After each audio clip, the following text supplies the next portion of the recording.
how I got into sailing, how I lost my career as a commercial pilot, how I ended up doing YouTube and all that. And so, like, a lot of people wanted to know. And I thought, why not record a podcast? And if you find this interesting, great. If not, maybe it's not the most interesting, but I think it's kind of some interesting stuff there. Bobby White became famous through his YouTube channel, Sailing Doodles, where he shared his journey from learning to sail to living full-time on the water. His easygoing personality and love for adventure made him a favorite in the sailing world. But life at sea wasn't always calm. Behind the stunning views were brutal storms, personal heartbreaks, and moments that nearly ended his life at sea. From triumphs and tragedies to shocking twists in his journey, Bobby's story is one few could have imagined. Join us as we explore what happened to Bobby White. But yeah, we really haven't talked much since. And single life, I spent maybe a week by myself in Fort Pierce before we left and then sailed over by myself to the Bahamas and, was in Walker's Key before anyone knew him as a sailor. Bobby White spent almost 20 years in the air. He flew corporate jets, including the Gulfstream, transporting wealthy clients between international stops and luxury destinations. Dallas, Texas was where he called home, but the work rarely kept him there. Over the years, he logged more than 7,000 hours in the air and spent long stretches posted in places like Abuja, Nigeria, and Dubai. The schedule could be exhausting, but the steady money and constant travel kept his adrenaline up. However, everything changed in September 2015. Bobby woke up with what he figured was just a bad headache. When he tried texting his girlfriend, the words on his phone didn't seem to make sense. Thinking it would pass, he took some pills and tablets, which unknowingly made things worse, and tried to tough it out.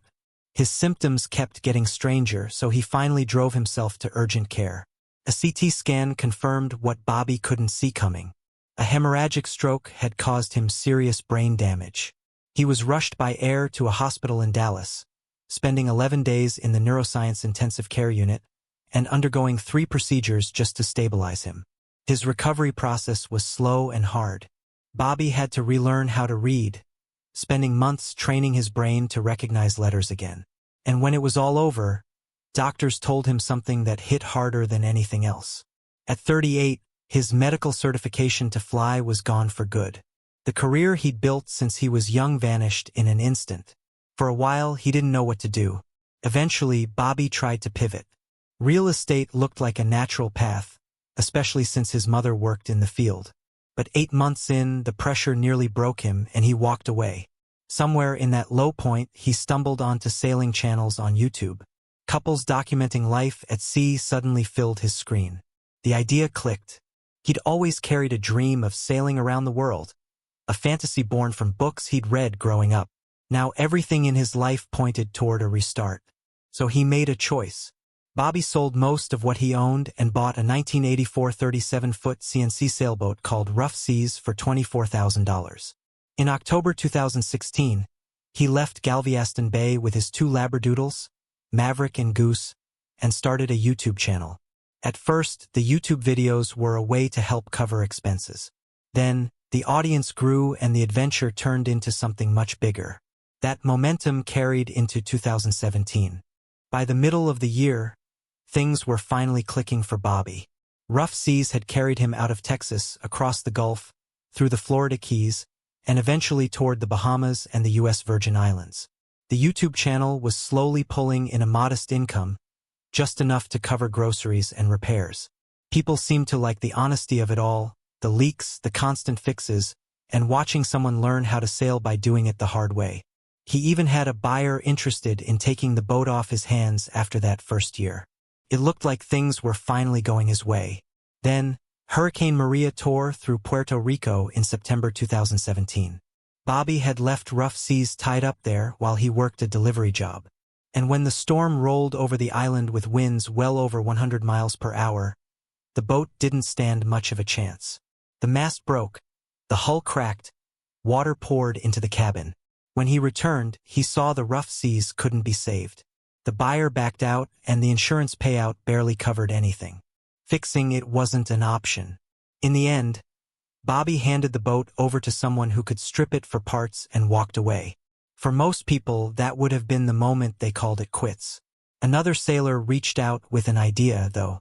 They needed help getting a 50-foot bento named White Squall from Vancouver to Thailand. The route would take them south through Mexico's coast, then across the Pacific to French Polynesia, Tonga, Fiji, and eventually into Southeast Asia. It would take months. Bobby took up the offer, but the trip wasn't exactly smooth sailing. Gear broke constantly. Throttle cables, electronics, autopilots, one thing after another. Long stretches of rough ocean wore down the whole crew. Still, they made it to Thailand by August 2018, and the channel saw a noticeable jump in viewership. Sailing Doodles had quietly turned into his full-time job. The day Hurricane Maria destroyed rough seas left its mark on Bobby. It changed the way he looked at the ocean, reminding him that sometimes the sea decides for you. In late 2020, Bobby was out at sea again on a 56-foot catamaran named Nowie Dogs, following the North Carolina coast. He was sailing alone, keeping a steady pace when things started to go wrong. At some point, the anchor shifted and got tangled in the propeller, causing the engine to stop running. With everything pushed to its limit, part of the transmission overheated and smoke began filling the cabin before he even realized what was happening. Soon, a fire broke out and Bobby was able to get a call out for help, and the Coast Guard arrived to get him off the boat. He was fine, but the catamaran Naughty Dogs took serious damage. The fire, smoke, and even the water used to fight the flames left it badly damaged. Getting her fixed later cost far more than he'd planned, and the insurance barely covered any of it. When he talked about the incident afterward, he admitted it was a reminder of how quickly small mistakes can stack up when you're out there on your own. That same year, Bobby took another hit. Maverick, one of the two Labradoodles who'd been part of his early sailing videos, passed away after a stretch of illness. The other dog, Goose, went to stay with Bobby's parents in Texas since the constant travel had become too much. But the ocean wasn't done. It was fitted with electric motors, lithium batteries, and solar panels. A lightweight design built for long distancias cruising. After years of chasing the ideal boat, he believed this was the one that could finally go the distance. However, the hope didn't last long. Only 2 days into the trip from Thailand to Singapore, fuel contamination forced the crew to stop. They set off again on December 17th, but a suspected shaft seal issue allowed water to creep in. By December 19th, the cannabis drive system had shorted. The crew tried to anchor near a rivermouth to sort out the problems, but the hook didn't hold. The catamaran washed ashore in heavy surf and stayed there for 2 brutal nights, hammered by waves. The aftermath was ugly. Saltwater destroyed the electronics. The generator was ruined. Lithium batteries were soaked, but unbelievably they didn't catch fire. The hull held, but the interior was wrecked. After 2 weeks, salvors used floats to pull the boat off the beach and tow it to a yard. Marine surveyors eventually called it what it was, a total loss. Bobby posted a video titled, "Wrecked, my new boat is totaled," sounding stunned that his dream build had lasted only days. February brought another hit. A tornado ripped through the yard where the boat was sitting, tearing into it again before anyone had even figured out repairs. The insurance process dragged on. Bobby waited, stuck between what he'd planned and what he actually had. It felt like the ocean or fate was daring him to quit. And it wouldn't be the first time his heart had been broken. One of the crew members on that White Squall delivery back in 2017 was Laura, a traveling ICU nurse he'd first met in the U.S. Virgin Islands. Her background working with stroke patients provided a natural starting point for their conversations. The two kept talking. What began on Laura's part as simple curiosity gradually became something more. And before long, she was helping on camera and settling into life aboard the boat. For nearly 2 years, the two shared videos of their journey as they sailed across the Pacific. Laura seemed to take on most of the day-to-day stuff. Camera work, chart watching, keeping things organized, leaving Bobby mostly worried about actually moving the boat from one place to the next. Viewers immediately noticed how calm she seemed when gear failed or plans changed. She added order to the floating workshop that was Bobby's world. But life aboard a moving boat isn't always kind. Repairs piled up, schedules fell apart, and days blurred into weeks with no corner to retreat to. Filming every step for an audience only added more pressure. After a while, the constant motion stopped feeling exciting and started to feel tiring. By 2020, they decided to go their separate ways. There wasn't a dramatic fight or some hidden feud. The lifestyle itself created the strain. After leaving the boat, Laura launched her own channel, later choosing a more settled routine. Bobby doesn't say much about the breakup, and when asked, he usually shifts the conversation to the work on his boat. Still, Bobby rebuilt what he could and brought new people aboard. But fresh faces brought new challenges, and not every voyage ended the way it started. After Laura's departure, Sailing Doodles adopted a rotating crew format. Bobby would bring people aboard for stretches of the journey. Sometimes friends, sometimes fans who reached out online. Many were young women, which added fresh energy to the videos, but also sparked speculation. Testing him yet? His biggest setback was still to come. Bobby had always dreamed of creating his own unique boat, and in 2024, he finally took delivery of his custom Island Spirit 525E hybrid catamaran from Thailand. Early contributors like Megan Binkley and Taylor Francis had helped establish the channel's tone, but frequent crew changes soon became a pattern. Stephanie joined after Laura left and stayed for a while, but her emotional goodbye in July 2023 left fans wondering what happened. Amanda Zachary appeared in videos over different periods. Others came through for shorter stints. Alina Ekamamenia, Clarice, Evelyn. Departures often happened suddenly, fueling online gossip.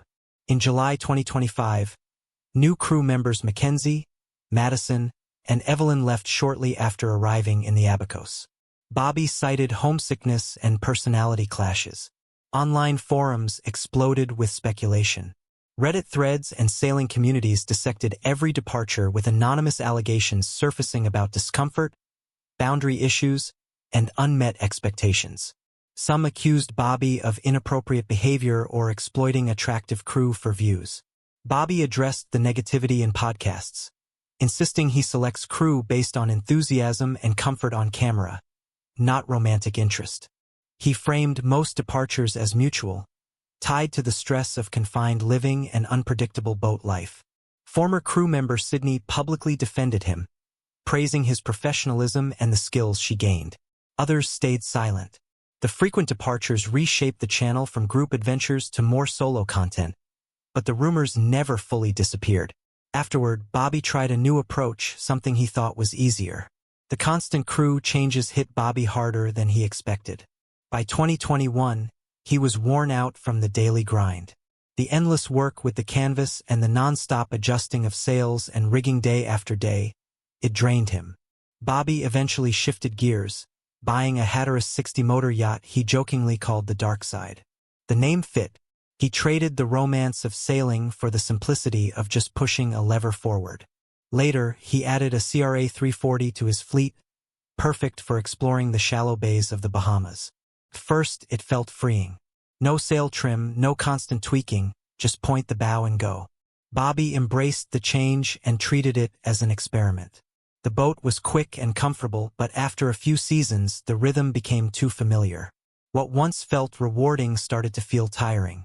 He missed the quiet pull of the wind and the small victories that come with trimming sails just right. By August 2024, he told viewers he was ready to sell the Dark Side and get back to sailing.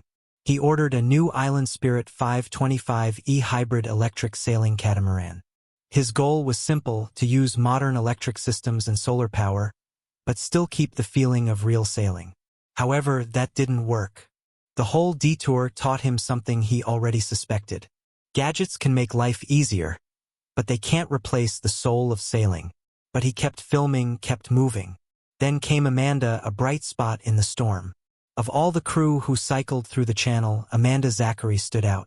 She'd appeared in videos as far back as 2017, then returned as Bobby's partner in 2023. Viewers became attached to her pretty quickly. She had a light, upbeat way of talking that made the videos feel more fun. For roughly a year and a half, they made their way through the Caribbean, recording life on the boat and gathering fans who were just as interested in their chemistry as the sailing itself. By early 2025, though, things had shifted. In a February video titled, "We're splitting up, not clickbait," they announced their separation. They described it as friendly, but the tension went deeper than that. Bobby, now nearing 50 years old, was craving some sort of anchor, a home base, fewer long crossings, and a bit more routine. Amanda wasn't in that place.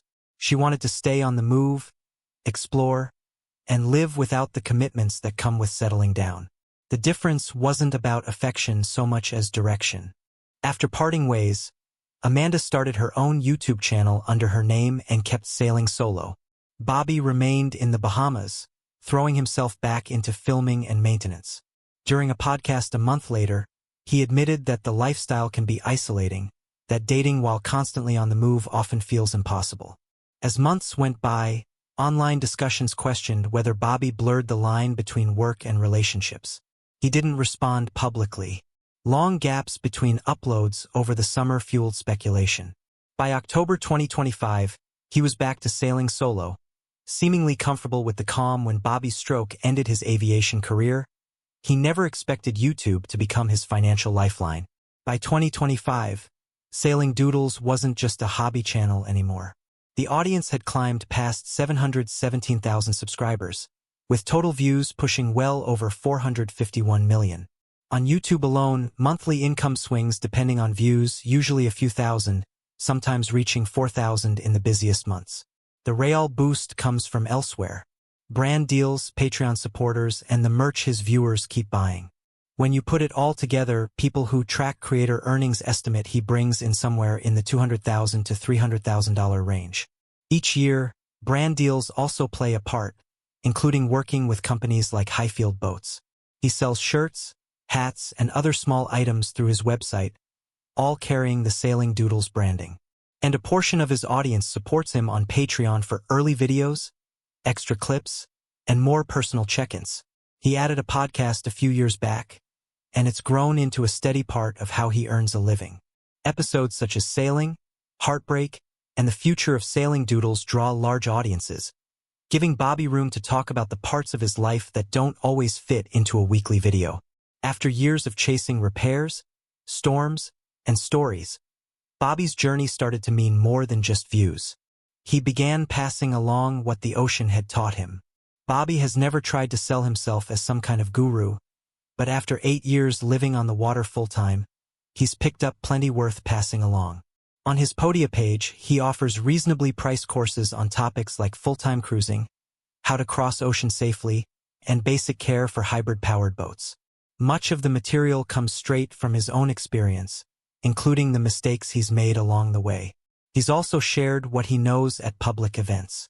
At a 2021 fundraiser hosted by the Salty Dog Sailing Association, Bobby talked through the parts of cruising most people don't see.